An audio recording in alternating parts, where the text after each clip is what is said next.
viņš kļūst ļoti noslēgts, vientuļš bērns. Dažreiz pat ir iespējams kaut kāds arī traģiskāks sekas. Ja? Šādi bērni, kuriem ilgstoši dara pāri, viņi arī var izlemt, ka varbūt man ir jābeidz mana dzīve, kad es tā turpmāk vairs nevaru dzīvot. Es jutos tā kā otrā šķira. Un jebkurā sabiedrībā un skola ir tas miniatūrais sabiedrības modelis, ir tie patricieši un ir tie plebeji. Ja? Tad es biju tas zemākais, tas plebeju gals. Ja? Un ja man jābižo, ja tev cērt pliķi, ja, tad es negriezu otru vaigu, bet es cirtu pretī.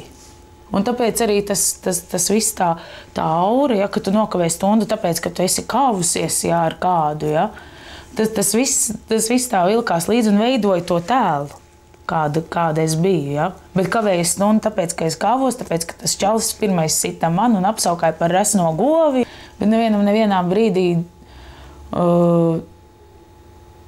nebija svarīgi paskatīties uz kaut kādiem iemesliem, kāpēc tas tā ir. Kāpēc es ierodos uz stundu bez elpas, tāpēc, ka man ir kārtīgi iebliezuši pa muguru, ja, kāpēc staigāju zilumaini, ja, un tā tālāk. Tolaik manā gadījumā tur ļoti daudz, kas varētu bijis atrisināts ar skolotāju palīdzību. Skolotājs to zināja, bet nereaģēja. Lai cīnītos ar vardarbību, vispirms tā ir jāapzinās. Bērni, kuriem tā ir ikdiena, vardarbību var uztvert kā normu. Vardarbība ir noziegums. To nedrīkst pieļaut. Ar to nedrīkst samierināties.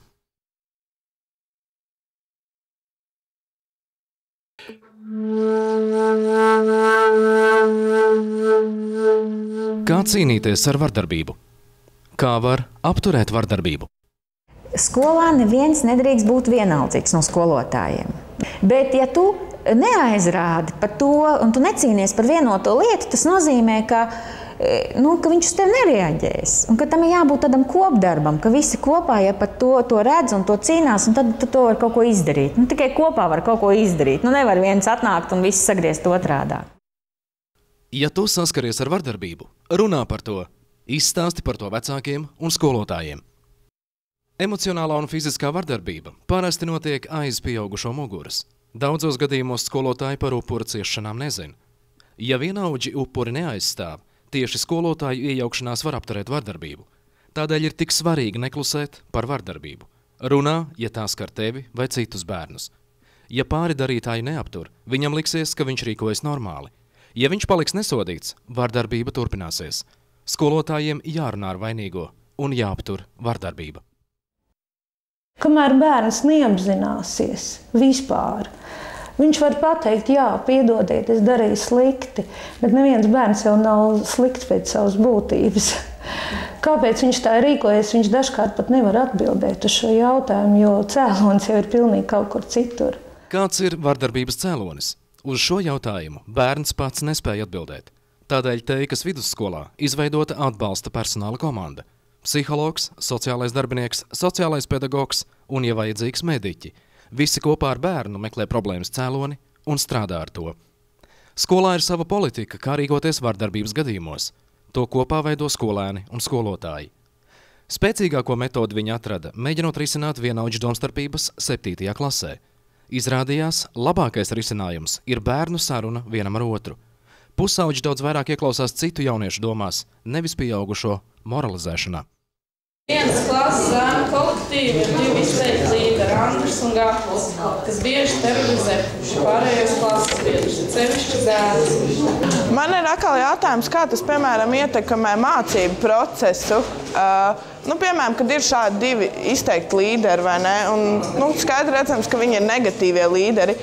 Es no pieredzes saku, ka vieglāk ir klausīties kādā jaunietī, kurš jau tam ir izgājis cauri, kurš ar savu pieredzi, ar saviem piemēriem to stāst, jo viņš ir no tavas vidus. Viņi kaut kā vieglāk ir uztvert. Sakārt skolotājs, tur ir tā distance. Manuprāt, bērni tik ļoti neatverās. Īpaši apmācīti vecāko klašu skolēni strādā ar jaunākajiem audzēkņiem. Viņi izspēlē dažādas situācijas no skolas ikdienas. Pārrunājot tās, bērni analizē vardarbības gadījumus un pirmo reizi aizdomājas, kā jūtas upuris. Tas ir tā uzvedība un tas ir process, un bieži vien to procesu viņš nav uzreiz momentā, jā, tas ir tas pozitīvais. Tur neredz uzreiz rezultātu, tas nav tā kā ieskaita, uzraksta un tad vai nu ir vai nav. Bet, ko mēs redzējām, viņi kļuva atvērtāki. Un ja tas cilvēks ir atvērtāks un viņš drosmīgāk runā un tā, tas ir ļoti pozitīvi. Viņi drošāk pie skolotājiem piegāja, un tad uzreiz tā problēma tiek risināta. Un tad tu jūti, tas ir iegūms. Bieži bērni, kuri saskaras ar vienaudžu vardarbību, par to nestāsta. Ja bērnam pasliktinās sekmes, viņš vairs negrib iet uz skolu, pedagogiem un vecākiem jābūt uzmanīgiem. Iespējams, ka tā ir reakcija uz vardarbību skolā. Lai to apturētu, jāiesaistās pieaugušajiem. Esi gatavs jebkurā brīdī to pateikt. Pateikt saviem vecākiem, ja kaut kas tāds notiek, un skolotājiem, un nevajag to paturēt sevī vai slēpt. Es vēlreiz it kā gribētu noapelēt pie skolotāju, ja, sirdsapziņas, ja, jo es domāju, ka varbūt cita raidījuma vērts ir arī nevis vardarbība, bet vienaldzība. Jo tā ir tikpat sāpīga, skolās tā varbūt tikpat sāpīga parādība kā vardarbība. Vienaldzība, ka tev vienkārši skolotāji paiet garām, tad, kad tevi sit ar kājām. Ja? Vai vienaldzība par to, ka klases biedri nekādīgi nereaģē, tāpēc, ka tu kaut ko stūrī sēdi un raudi. Ja? Kā teikt, vardarbība ar vienaldzību, ja, ir tādas divas māšeles, kuras iet roku rokā. Mēs visi esam atšķirīgi. Tādēļ gandrīz katram ir savi stāsti par skolas laikā piedzīvotu vienaudžu kaitināšanu vai fizisku ietekmēšanu. Jebkuras vardarbības izpausmes ir ļaunprātība, un pret tām ir jācīnās.